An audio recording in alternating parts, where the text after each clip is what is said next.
네, 어려운 과학 뉴스를 쉽게 풀어보는 이게 과학이지 시간입니다. 앞서 짧은 영상을 보셨는데요. 한국형 이 달 궤도선과 관련해 한국항공우주연구원 달 탐사사업단 김은혁 책임연구원과 좀 더 자세히 이야기 나눠보겠습니다. 어서 오십시오, 박사님. 네, 반갑습니다. 예, 저희가 아까 영상에도 봤는데요. 이 한국형 달 궤도선 KPLO라고 부르죠. 현재 어디까지 개발이 됐는지 좀 설명을 해주신다면요. 예, 기본적으로 위성의 총 조립은 다 마친 상태고요. 예. 현재 관련한 테스트들도 상당수 진행이 됐고 일부 몇 가지만 남아 있는 상태라고 말씀드릴 수 있을 것 같고요. 예. 지금 현재 발사가 8월로 예상돼 있는데 그 전에 모든 테스트가 끝나고 아마 진행하는데 큰 문제가 없을 것으로 생각하고 있습니다. 그렇군요. 그럼 8월에 발사를 한다면 예측하기는 어렵겠지만 그래도 혹시 성공 가능성을 좀 말씀해 주신다면.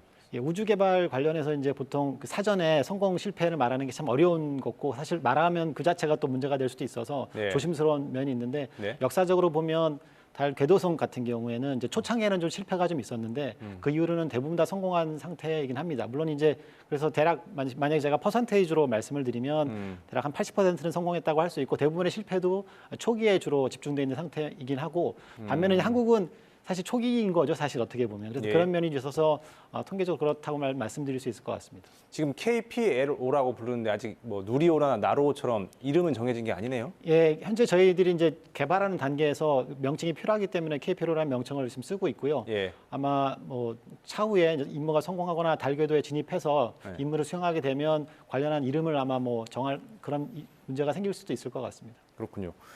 근데 이게 앞서 영상에도 봤지만 달까지 뭐 직접 아폴로처럼 직진해서 가는 게 아니라 삥 돌아서 멀리 가는 걸로 좀 나와 있습니다. 지구로부터 한 150만 킬로미터 정도 멀어졌다가 점차 이 달에 가까워지는 방식으로 접근한다고 하는데 왜 이런 방식을 쓰는 거죠?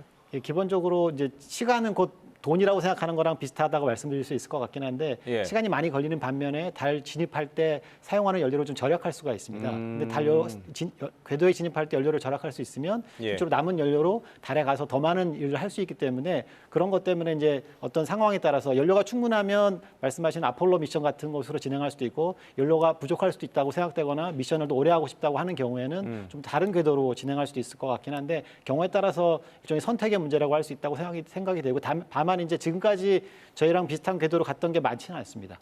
그 달 궤도까지 가는데 시간도 좀 오래 걸리겠습니다. 대략 한 4달 정도 이상 예상하고 있습니다. 그럼 8월에 출발하니까 올해 연말 정도가 돼야지 이제 달 궤도에 안착할 수 있겠다. 저희 예상으로는 한 12월 중순 정도에 달 궤도에 도착해서 예. 실제로 임무 시작하는 거는 그로부터 한 보름 정도 후인 지금 목표는 내년 1월 1일부터 달에 들어가서 임무를 수행하는 것을 지금 목표로 하고 있습니다. 그 임무는 뭔지도 좀 설명을 해주시죠. 예, 저희 그 궤도선의 임무는 이제 안에 있는 탑재체를 이용해서 임무를 수행하게 되는데 네. 카메라가 몇 종이 있고요. 그다음에 네. 동시에 이제 분광기나 아니면 자기장 측정기 같은 것들이 있습니다. 카메라는 기본적으로 고해상도 카메라가 있는데 이거는 달 표면을 촬영해서 이제 2030년에 저희가 달 착륙선을 보내려고 계획하고 있는데 그렇죠. 착륙 후보지들에 대한 사진을 좀 찍어서 적절하게 착륙하는지 할 수 있는지를 확인하려고 하는 목적이 있고요. 예. 또 이제 다른 카메라는 달 토양 연구를 위한 카메라가 또 있고 마지막으로 이제 나사에서 개발하는 연구 음영적 카메라로 해서 섀도우캠이라는 카메라가 있는데 이 카메라는 달 극지경을 촬영을 하는데 그게 보면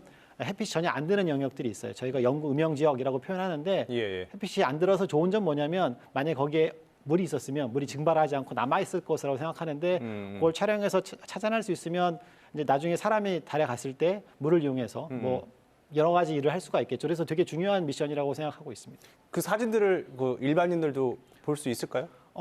이게 이제 달에 촬영한 사진이기 때문에 저희가 이거 갖다가 누구만 보고 누구는 보지 않겠다고 할 필요는 없을 것 같고 아마 일반인이 다 볼 수 있을 것 같긴 한데 예. 우주에서 촬영한 자료가 바로 일반인이 확인할 수 있을 만큼 되는 건 아니기 때문에 좀 약간의 처리가 필요합니다. 그 처리 과정이 끝나고 나면 아마 적절한 방법으로 홈페이지를 통해서 공개해서 일반인들이 보실 수 있도록 저희가 계획하고 있습니다. 예.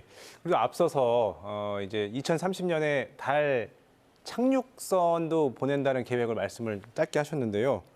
자, 이 장기적인 달 탐사 계획은 어떻게 되는지 좀 설명해 주시죠. 기본적으로는 이제 정부에서 생각하고 있는 기본 계획이 2030년까지 무인 달 탐사선을 보내서 달 착륙을 하겠다라는 것이고 그때 달 착륙선에는 아마 로버가 포함이 돼서 로버가 움직이면서 달 표면에 있는 많은 연구들을 진행할 것 같고요. 이 로버라고 하는 건 이제 바퀴 달린 로봇 말씀하시는 거죠? 예, 그렇습니다. 근데 이제 아폴로 미션에서 사용했던 것처럼 큰 규모는 아니고 거기는 사람이 타서 이제 돌아갔던 차 크기 정도 되는 거 그렇게 크지는 않고 자그마한 크기의 로봇인데 이제 그 안에 탐사 장비가 포함되어 있을 것이고요. 이거 끝나고 나면 아마 현재는 계획은 하고 있지는 않지만 예. 아마 이제 뭐 그 달 토양의 샘플을 갖다가 가지고 온다든가 아니면 이제 뭐 또 나가서는 현재 저희가 아르테미스 미션을 갖다 같이 참여하고 있으니 거기에 대한 어떤 중요한 임무들을 계속 수행할 수 있을 거라고 생각하고 있습니다. 알겠습니다. 오늘 그날이 좀 빨리 왔으면 좋겠습니다. 예, 오늘 말씀 여기까지 듣겠습니다. 고맙습니다. 네, 감사합니다.